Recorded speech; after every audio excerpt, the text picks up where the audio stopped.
And now I'm down to 175 a month later. I felt good, just felt comfortable in my own skin. What actually happens to your body when you start walking 10,000 steps per day? I'm going to be sharing all those details as well as tips from my friend at WheezyWaiter on how you can actually up your steps in today's video. Alright guys, if you're new to my channel and you don't know who I am, my name's Autumn and I'm a certified clinical nutritionist with my master's in nutrition human performance. On my channel, I'm typically talking about the science-backed and holistic methods that you can use in order to feel amazing again. So if you're new here and you have a wellness goal in mind, make sure that you hit subscribe. Now, I think most of us don't really see walking as an adequate form of weight loss or even a form of exercise itself. In fact, my video where I shared the details of walking versus running for weight loss, it was one of my most controversial ones where a lot of people didn't really see how that could happen, where walking could actually induce weight loss better than running. And the fact is that most of us in the US aren't even getting enough walking in to see any of the benefits of walking. In fact, a study found that on average, we're getting about 4,774 steps per day, which is not even half of that 10,000 mark. And it's not that 10,000 is this magic number, but it definitely is a significant increase from what most people are on average getting per day for walking or for their activity level. And when you actually start to implement walking more often and you're doing it consistently, two things start to happen to your body that really help with achieving a weight loss goal. Now, the first is that your cortisol levels or your stress hormone can begin to lower, especially if you're someone who used to do a lot of endurance training. Now, generally speaking, your heart rate is going to be lower with walking versus running. And this can depend on a few factors, especially intensity of the walk or intensity of the run. But generally speaking, your heart rate is going to be lower when it comes to walking. And as your heart rate increases, then cortisol, that stress hormone, will be released. And the reason why is because cortisol helps to make blood glucose available. So when you're working out a higher intensity, like higher intensity running or powerlifting or even high intensity interval training, it needs a faster source of energy. So your body switches over to glucose versus fat, which means that you will be burning carbohydrates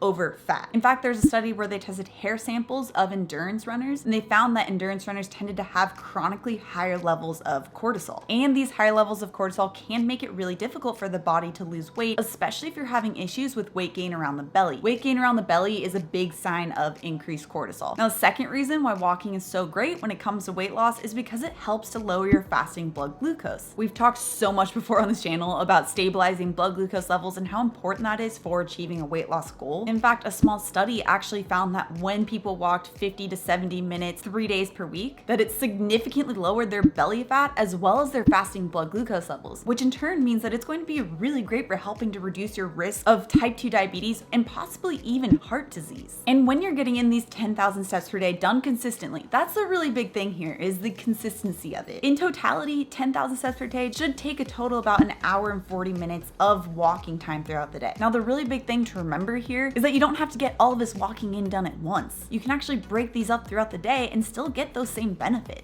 So what does walking 10,000 steps consistently per day actually look and feel like? I actually got to interview Craig from WheezyWaiter on his experience of actually walking 10,000 steps per day for 30 days straight. On average, how many steps did you actually get in per day? I know your whole goal was 10,000 steps, but did you get in that amount or did you get in more? I haven't checked the actual number, but I got more than 10,000. I think it might be like 12 or 13,000 a day. And I didn't miss one day. Didn't miss one day. When you first started off with this, what was your main goal? Like, I always hear people talk about, like, you should get your 10,000 steps a day, and I don't know if that's really based in any science or if what it would do for me if I did. So I just wanted to see how I would feel, especially on days where I wasn't walking a lot, and then at the end I got up and forced myself to walk. Definitely felt better after I walked. I was really lethargic and lazy, and I got up and walked around for half hour to an hour outside, and then I came back and I felt good. Just felt comfortable in my own skin. I don't know what you're tracking during this whole experience. Were you tracking anything to go along with it, like sleep or energy or weight loss or anything like that? Well, I just came off of intermittent fasting, which I'm still kind of doing. That, along with the walking, I have continued to lose weight. And it seemed like at a faster rate than before I started walking. I think the end of intermittent fasting, I had lost like 7 or 8 pounds. So I was at like 182 or something, and now I'm down to 175 a month later. Do you think it's something that you're going to maintain? Partially because I'm counting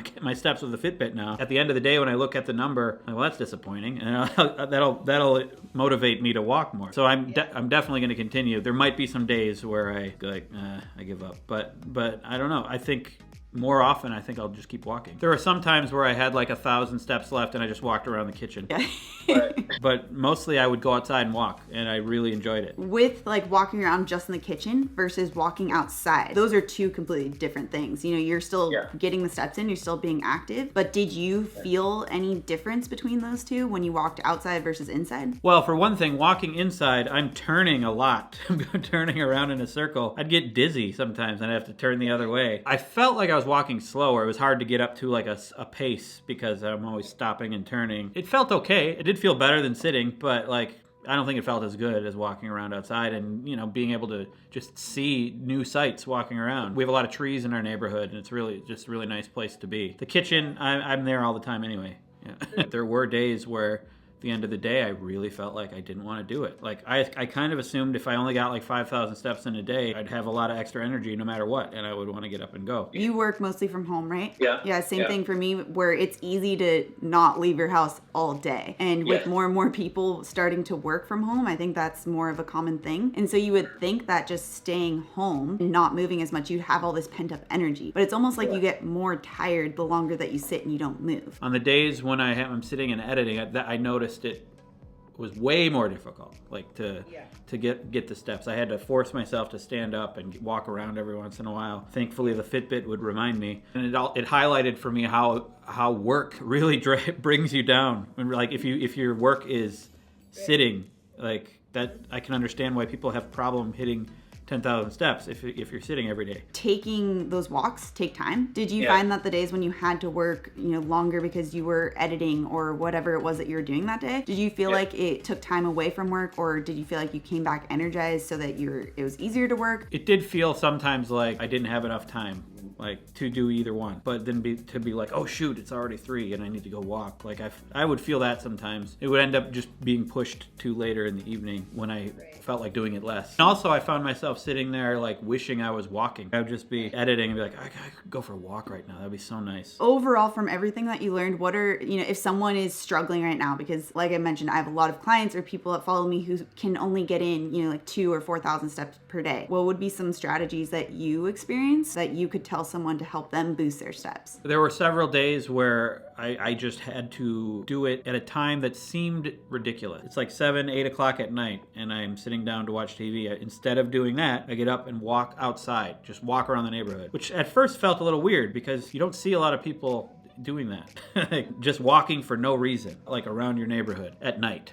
You just have to get over that. I guess you just have to just maybe try something that feels weird, you know, think outside the box. Get up really early and walk. Look at times of your day that you consider leisure time. Make walking your leisure time.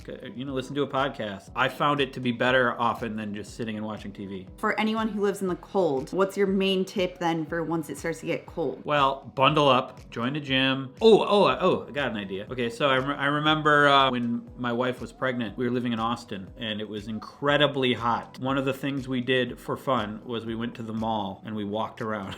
We did mall walking while she was pregnant. She had to get some walking in. We didn't buy anything. We just went to the mall, or we went to like a department store and just walked around. That's something you could do in the cold. It's actually kind of fun. And if it's, you know, like before Christmas or just the holidays anyway, you can window shop. Yeah, get your shopping done. Don't overdo the shopping. I think it's totally legitimate in the cold to just go do that. That's another thing that people might initially think is weird, but I think it works. All right, guys, make sure you check out Craig at WheezyWaiter, his whole experience on 30 days of 10,000 steps per day. I'll have the video linked down below. Also, if you're new to my channel and you love the science-backed information, make sure that you subscribe right here. Come out with new videos every Tuesday and Thursday. All right, guys, thanks so much for tuning in, and I'll see you in my next video.